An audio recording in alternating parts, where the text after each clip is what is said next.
sanhi ng World War I. Sa simula ng ika-20 siglo, ang Europa ay tila tahimik. Ngunit sa ilalim nito ay nag-iipon ng galit at kompetisyon.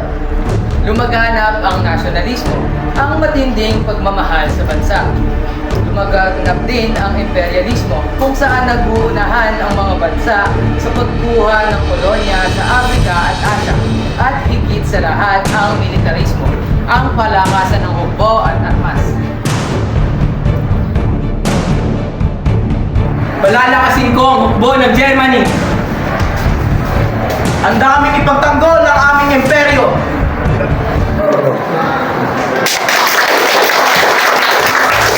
Ako'y bumibisita sa Sarajevo bilang simbolo ng kapangyarihan ng Austria-Hungary.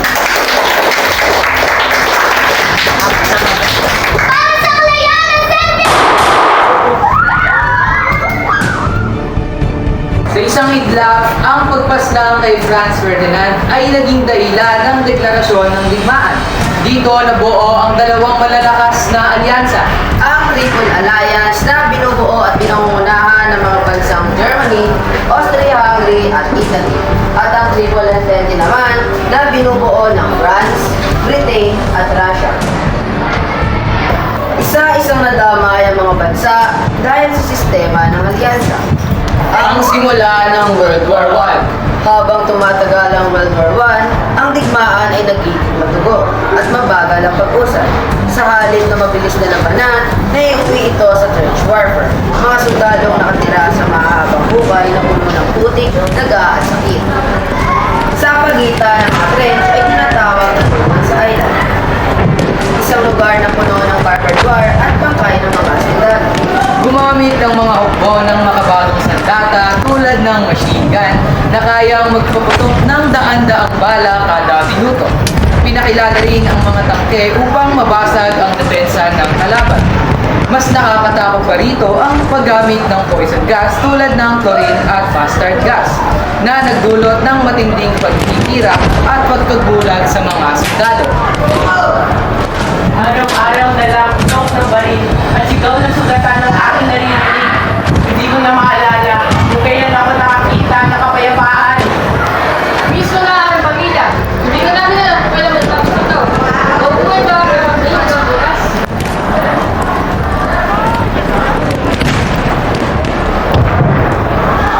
Sa loob ng 4 na taon, mahigit 16 na milyong tao, sundalo at sibilyan ang nasawi. Maraming pamilya ang nawalan ng ama, anak at kapatid.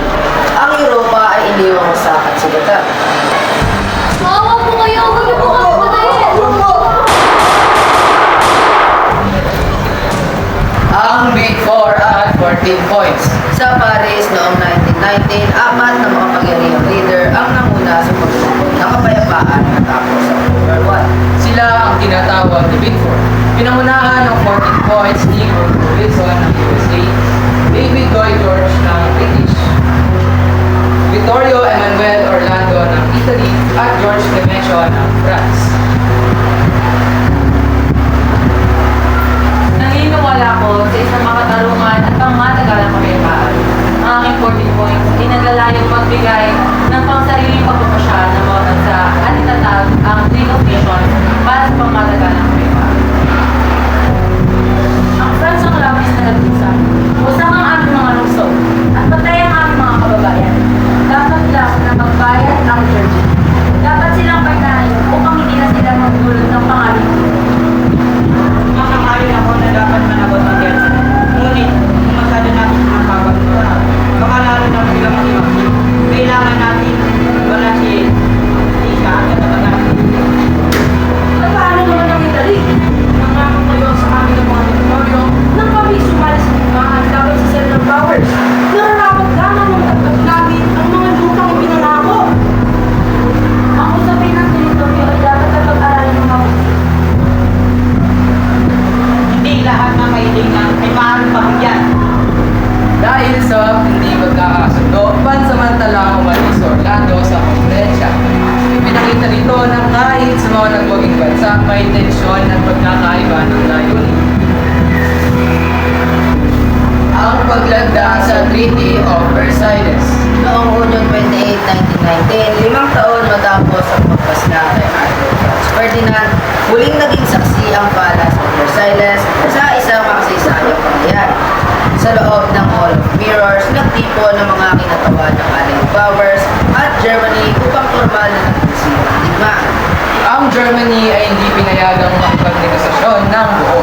Sila ay tinawag lamang upang tanggapin at pirmahan ang kasunduang itinakda ng mga nagwaging bansa.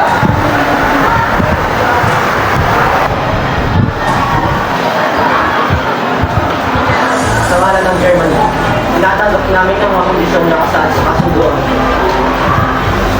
Ang kasunduang ito ang magtitiyak na hindi na muli magbabanta ang Germany sa kapayapaan ng Europe. At naway maginda nito ng panibagong kapayapaan sa buong mundo. Ang kapayapaan ay dapat panatilihin. Ano bang halaga? Sa isang iglap ng tinta sa papel, opisyal na natapos ang unang digmaang pandaigdig.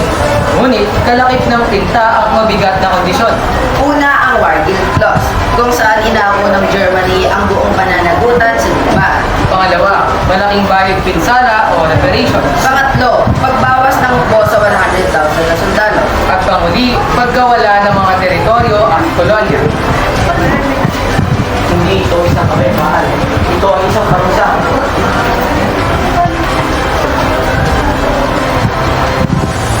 Sa ingradong bulwagan ng Versailles, tila ipinagdiwang ng Allied Powers ang pagtatapos ng digmaan.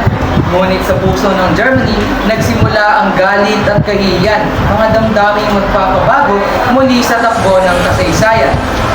Ang kapayapaan ay nalagdaan sa papel, ngunit ang tunay na kapayapaan sa puso ng mga tao ay hindi pa ganap na nakakamit. Matapos ang unang digmaang pandaigdig, maraming bansa ang naiwan sa matinding pagkasira at pagdurusa. Bumagsak ang malalaking imperyo tulad ng Ottoman, Austro-Hungarian, German at Russian.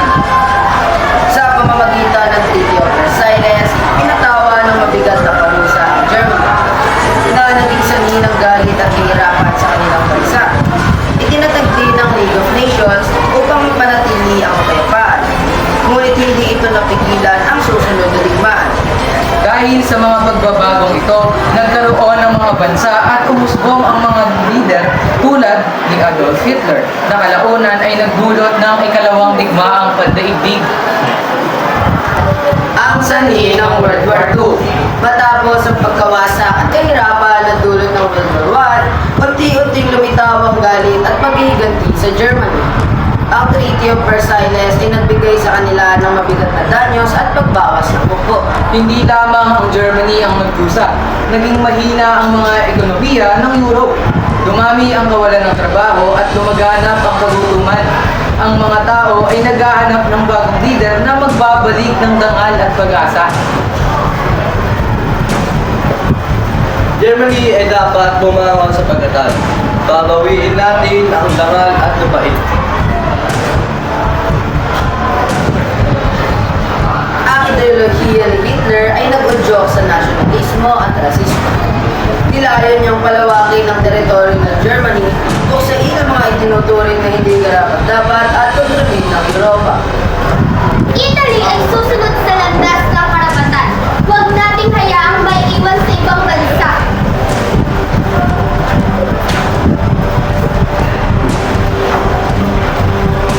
At ang Japan sa Asia ay magpakalawak para sa aming imperyo. Karapatan namin na sakupin ang mga lupaing mayaman. Ang tatlong bansang ito, Germany, Italy at Japan, ang bumuo ng Axis powers. Sa kabilang banda, naghanda ang mga bansang Allied powers, Britain, France, USA at Soviet Union upang ipagtanggol ang kalayaan. Hindi natin hayaan ang pananakop. Ang kalayaan ay karapatan ng bawat bansa. Dapat nating labanan ang kaharasan at pananakot. Ipagtatanggol namin ang aming lupain, ano man ang mangyari. Noong September 1, 1939, sinalakay ng Germany ang Poland. Simula nito ang World War II, isang digmaang mas malawak at mas madugo kaysa sa nauna. ang bunga ng World War II. Naganap ang digmaan sa Europa, Africa, Asia at sa mga karagatan. Maraming lungsod ang wasak. Milyon-milyong mamamayan ang nawalan ng tahanan.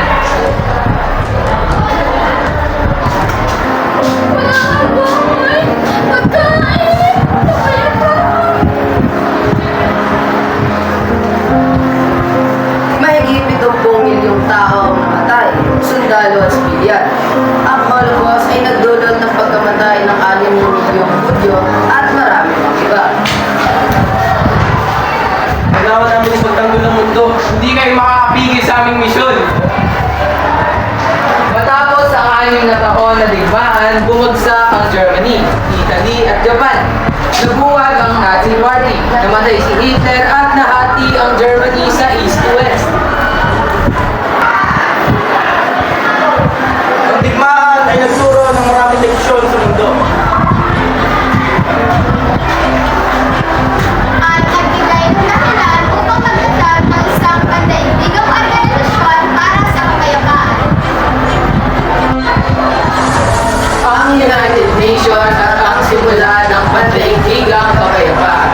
Noong 1945, nakita ng buong mundo na kailangan ng isang pandaigdigang organisasyon upang manatilihin ang kapayapaan at pagdulot ang karapatang tao. Panahon na upang magkaisa at tiyakin na hindi na mauulit ang pagkawasak. Dapat may lugar kung saan ang bawat bansa ay magkakaunawaan. Sa Dumbarton Oaks Conference.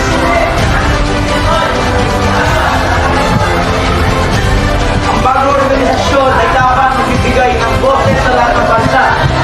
Hindi lamang sa malalakas. At dapat malinaw ang tungkulin at kapangyarihan upang maiwasan ang sigalot sa hinaharap. Tama ka! Kung may obligasyon ang bawat bansa sa seguridad at karapatang pantao, mas mapapanatili natin ang kapayapaan.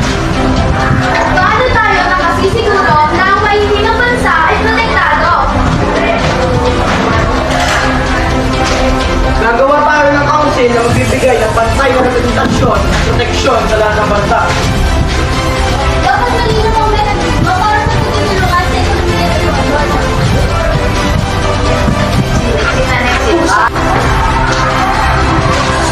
Sa San Francisco Conference.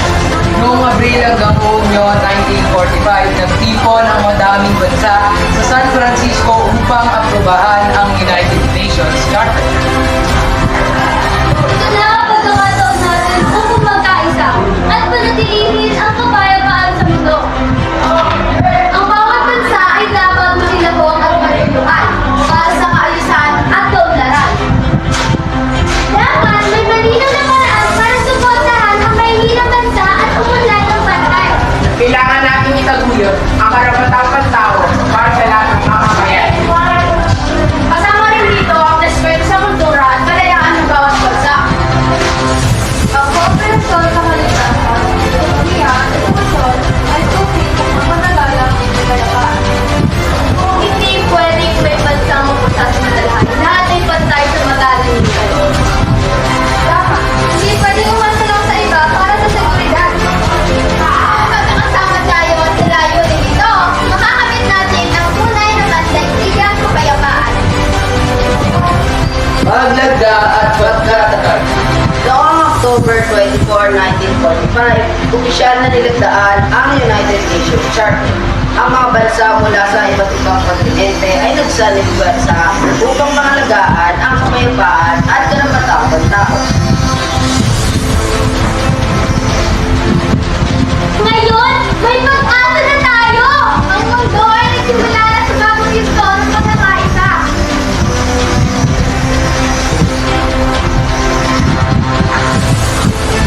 Hindi ito ang pagtatapos, ngunit ang simula ng pangdaigdigang pagtutulungan.